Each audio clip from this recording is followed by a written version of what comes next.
নমস্কাৰ অসমবাসী ৰাইজ, কি খবৰ? মোৰ নতুন এটা ভিডিঅ'লৈ আপোনালোকক স্বাগতম জনাইছোঁ। অন্য দিনৰ দৰে আজিও লৈছোঁ আপোনালোকৰ বাবে কেইবাটাও গুৰুত্বপূৰ্ণ খবৰ। তো কি খবৰ আছে আজি আপোনালোকক এই ভিডিঅ'ত জনাম। অৰুণোদয় আঁচনিকে ধৰি লাখপতি বাইদেউ আৰু চৰকাৰী ঘৰলৈ আহিছে বৃহৎ ঘোষণা। তো কি খবৰ আছে তো বলক জানি লওঁ আজিৰ এই ভিডিঅ'ত। তো গতিকে ভিডিঅ'টো কোনো স্কিপ নকৰিব, শেষলৈকে চাই থাকিব। Welcome to my channel good luck Assam.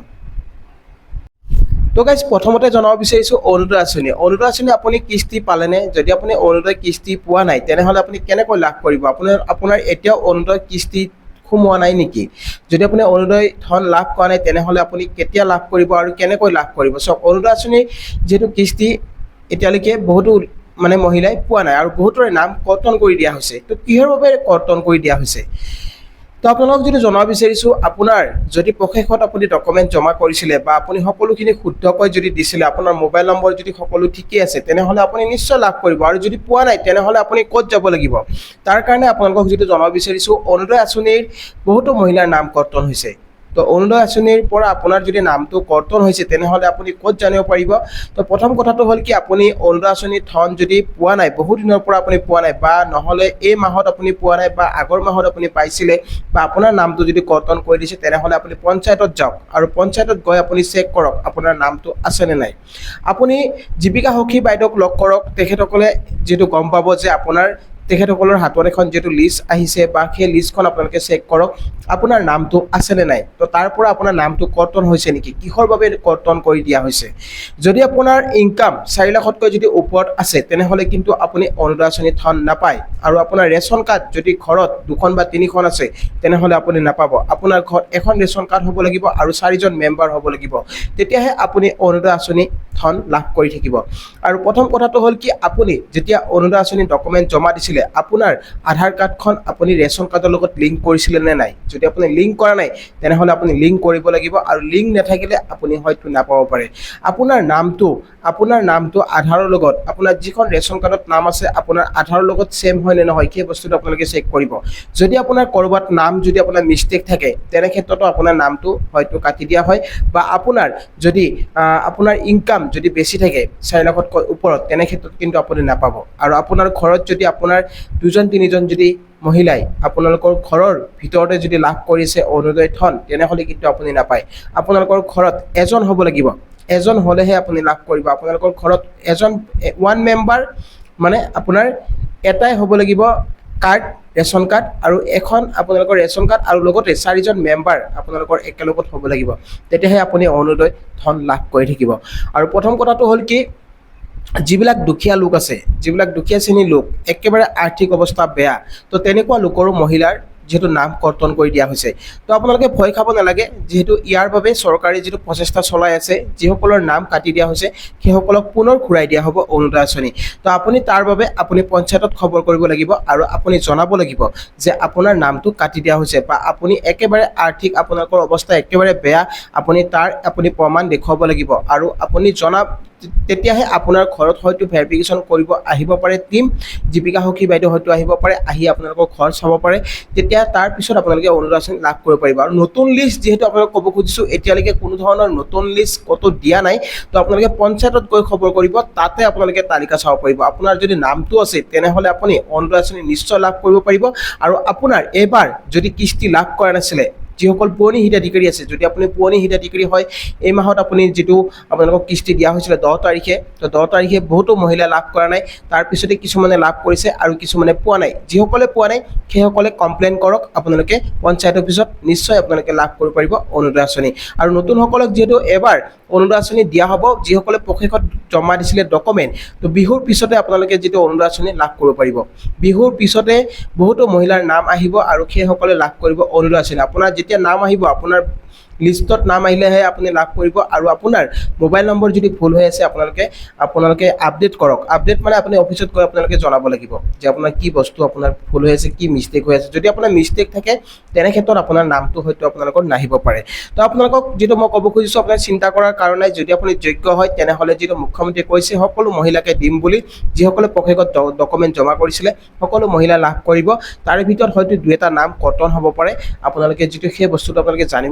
জানিবৰ কাৰণে আপুনি পঞ্চায়ত অফিচত যাব লাগিব আপোনালোকৰ আৰ্থিক অৱস্থা কিমান বা আপোনাৰ ইনকাম কিমান যিহেতু তাৰ ওপৰত যিটো চৰকাৰী আঁচনি যিটো আপোনালোকে লাভ কৰে আৰু আপোনালোকক যিটো ক'ব খুজিছোঁ ইয়াত আপোনালোকে যেতিয়া অৰুণোদয় আঁচনি জমা কৰিছিলে যেতিয়া ডকুমেণ্ট যিটো ইনকাম আপোনালোকৰ পৰা বিচৰা নাছিলে তো ইনকাম বিচৰা নাছিলে তাৰ ওপৰত যিটো আপোনালোকে জানে যে এটা ইনকাম আপোনাৰ 4 লাখতকৈ ওপৰত হ'ব নালাগে আপোনালোকৰ 4 লাখতকৈ যদি ওপৰত থাকে তেনে ক্ষেত্ৰত আপুনি লাভ নকৰে কিন্তু 4 লাখতকৈ তলত যদি আপোনাৰ থাকে নিশ্চয় আপুনি লাভ কৰিব পাৰিব আপোনাৰ চিন্তা কৰাৰ কোনো কাৰণ নাই আৰু যিবিলাক চৰকাৰী কৰ্মচাৰী আছে চৰকাৰী কৰ্মচাৰীসকলৰ নাম যিটো কাটি দিয়া হৈছে তাৰে ভিতৰত 2-1জনৰ যিহেতু কটা গৈছে বহুতৰে তো সেইসকলৰ বাবে যিটো মই ক'ব খুজিছোঁ আপোনালোকে অফিচত যাওক অফিচত গৈ আপোনালোকে কমপ্লেইন কৰক আপোনাৰ নামটো কিহৰ কাৰণে কটা হৈছে তো আপোনালোকৰ যিটো কাম চলি আছে অৰুণোদয় আঁচনিৰ কিন্তু বিহুৰ পিছতে আপোনালোকে যিটো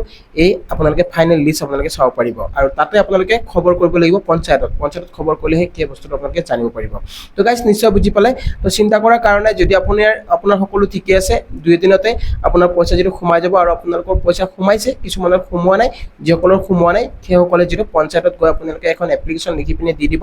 যে আপোনাৰ কিহৰ কাৰণে আপোনাৰ পইচা সোমোৱা নাই বা আপোনাৰ এপটো প্ৰচেছ আছেনে নাই আপোনাৰ সকলো ঠিকে আছেনে নাই PFMS ভেৰিফাই হৈ আছেনে নাই তো সেই বস্তুখিনি আপোনালোকে চেক কৰি চাব যদি গোটেই ঠিকে আছে আপোনাৰ আধাৰৰ লগত যদি লিংক হৈ আছে তেনেহ'লে আপোনাৰ সমস্যা নাহে আপোনাৰ নিশ্চয় আপুনি লাভ কৰিব পাৰিব অৰুণোদয় আঁচনি ধন তো গাইজ নেক্সট এটা খবৰ দিব বিচাৰিছোঁ যিটো লাখপতি বাইদেউসকলৰ যিহেতু বহু মহিলাৰ ধন সোমাইছে 10,000 টকাকৈ আপোনাৰ সোমাইছেনে নাই যদি আপোনাৰ সোমোৱা নাই তেনেহ'লে আপুনি কি কৰিব লাগিব চাওক আপুনি নিশ্চয় ভাবিছে চাগে মোৰ পইচা কিয় সোমোৱা নাই বহু মহিলাই যিহেতু অমৃত বৃক্ষ আন্দোলনৰ ফটো দিছিলে ঠিক আছে সেই ফটো দিয়াৰ পিছতো আপোনাৰ নামটো কাটি দিয়া হৈছে তো প্ৰথম কথাটো হৈছে কি আপোনাৰ যিটো নম্বৰ আছিলে সেই নম্বৰটো আপোনাৰ মানে মেটচ হোৱা নাছিলে চাগে আপুনি যেতিয়া ফৰ্ম জমা কৰিছিলে অমৃত বৃক্ষ আন্দোলনৰ ফটো দিছিলে আৰু আপুনি যেতিয়া লাখপতি বাইদেউ ফৰ্ম ফাইল কৰিছিলে আপোনাৰ যিহেতু নামটো লগত আপুনি যিটো মোবাইল নম্বৰ দিছিলে সেই মোবাইল নম্বৰটো আপোনাৰ হয়তো মেটচ হোৱা নাছিলে বা বেলেগ এটা নম্বৰ আপুনি দিছিলে তাৰ বাবে যিটো আপোনাৰ নামটো হয়তো আপোনাৰ পইচা হয়তো আপোনালোকে কি মানে ধন লাভ কৰা নাই তো আপোনালোকক যিটো ক'ব খুজিছোঁ যিসকলৰ শুদ্ধ হৈ আছে তেখেতসকলে পাইছে কিছুমানৰ নাম কাটি দিয়া হৈছে বহু মহিলাৰ নাম কাটি দিয়া হৈছে তো আপুনি এখন লিষ্ট চাব পাৰে সেই লিষ্টখন আপোনালোকে MMUA বুলি আপুনি চাৰ্চ কৰি দিলে গুগলত আপোনালোকে ভিউ লিষ্ট যিটো আপোনালোকে চাব পাৰিব তাতে আপোনালোকৰ ডিষ্ট্ৰিক্ট ৱাইজ দিয়া আছে আপোনালোকৰ কিমানজন মহিলা তাত যেটো সিলেক্ট হৈছে আৰু যিখন লিষ্ট আপোনালোকে চাব বিচাৰে যদি আপোনাৰ নাম ৱাইজ নেম ৱাইজ চাব বিচাৰে তেনেহ'লে আপুনি পঞ্চায়তত যাব লাগিব পঞ্চায়তত বা ডিস্ট্ৰিক্ট অফিচত গৈ আপোনালোকে সেই লিষ্টখন চাব পাৰিব আপোনাৰ নামটো আপুনি চেক কৰিব যদি বিচাৰে তাত গৈ আপুনি চেক কৰিব পাৰে যে আপোনাৰ নামটো কাটি দিয়া হৈছে নেকি যদি কাটি দিয়া হৈছে কিহৰ বাবে কাটি দিয়া হৈছে সেই বস্তুখিনি আপোনালোকে তাত গৈহে খবৰ কৰিব লাগিব আৰু যিখন ডিস্ট্ৰিক্ট লিষ্ট দিছে আপোনালোকক যিখন তালিকাৰ কথা কৈছো মই সেই তালিকাখন যদি চাই আপোনালোকে তাতে আপোনালোকৰ টোটেল কিমানজনে ফৰ্ম আবেদন কৰিছিলে আৰু কিমানজনৰ ফৰ্ম মানে একসেপ্ট হৈছে আৰু কিমানজনৰ ৰিজেক্ট হৈছে সেই বস্তুটো আপোনালোকে তাত জানিব পাৰিব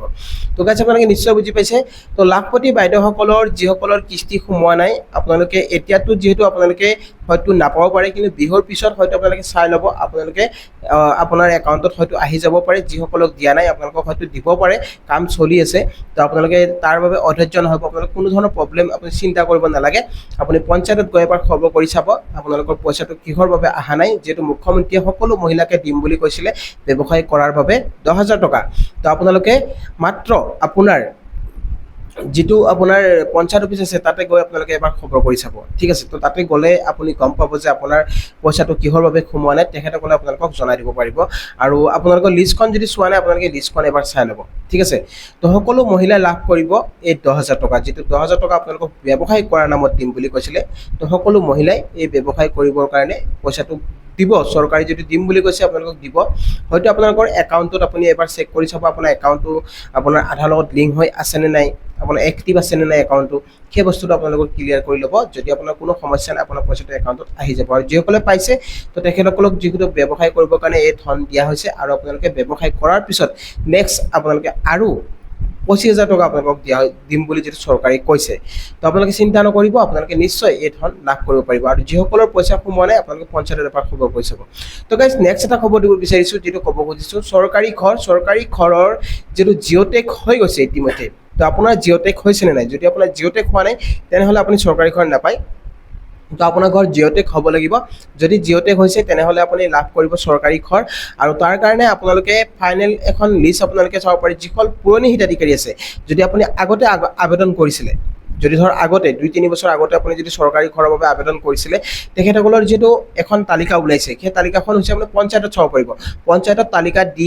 মানে মাৰি দিয়া হৈছে আপোনাৰ বৰ্ডত তো আপোনালোকে আপোনাৰ নামটো আছে নে চাই ল'ব যদি আপোনাৰ নামটো আহিছে তেনেহ'লে আপোনাৰ একাউণ্টত পইচা নিশ্চয় সোমাইছে আৰু যদি পইচা সোমোৱা নাই তেনেহ'লে আপুনি আপোনাৰ পঞ্চায়তত আপুনি যাব লাগিব পঞ্চায়তত গৈ আপুনি আপোনাৰ সভাপতিৰ লগত আপুনি যোগাযোগ কৰক আপোনাৰ মেম্বাৰ আপোনাৰ জীৱিকা সখী বাইদেউক আপুনি সোধক যে আপোনাৰ পইচাটো কিহৰ কাৰণে অহা নাই যদি আপোনাৰ পইচাটো যদি অহা নাই তেনেহ'লে আপুনি তাতে খবৰ কৰক নাইবা আপুনি বেংকতো খবৰ কৰিব পাৰে আপোনাৰ বেংকত যদি আপোনাৰ KYC নাথাকে তেনে ক্ষেত্ৰত আপোনাৰ পইচা নোসোমায় কিন্তু আপোনাৰ পইচা আহি যাব যদি আপোনাৰ নামটো আছে পঞ্চায়তত আপোনাৰ পইচা নিশ্চয় আহি যাব আৰু আপুনি চৰকাৰী ঘৰৰ তালিকাখন আপুনি পঞ্চায়তত গৈ আপুনি চেক কৰক পঞ্চায়তত যিটো আপোনাৰ নটিচ দিয়া হৈছে তাতে লিষ্ট মাৰি দিয়া হৈছে সেই লিষ্টখন আপোনালোকে চাব যদি লিষ্টখনত নামটো আহিছে তেনেহ'লে আপুনি নিশ্চয় চৰকাৰী ঘৰ লাভ কৰিব পাৰিব তো গাইজ আই হোপ আপোনালোকে নিশ্চয় ভিডিঅ'টো বুজি পালে আৰু আজিৰ আপোনালোকক যিটো তিনিটাকৈ খবৰ জনালোঁ ভিডিঅ'টো চাই কেনেকুৱা পালে জনাব ভাল পালে লাইক আৰু শ্বেয়াৰ কৰি দিব আৰু লগতে চেনেলটো যদি নতুনকৈ আহিছে তেনেহ'লে ছাবস্ক্ৰাইব কৰি ৰাখিব আৰু কাষত থকা বেল আইকনটো প্ৰেছ কৰি দিব যাতে এনেকুৱা ধৰণৰ নতুন ইনফৰমেশ্যন আহিলে সকলোতকৈ আগত পাই থাকে তো গাইজ আজিলৈ মানে জয় আই অসম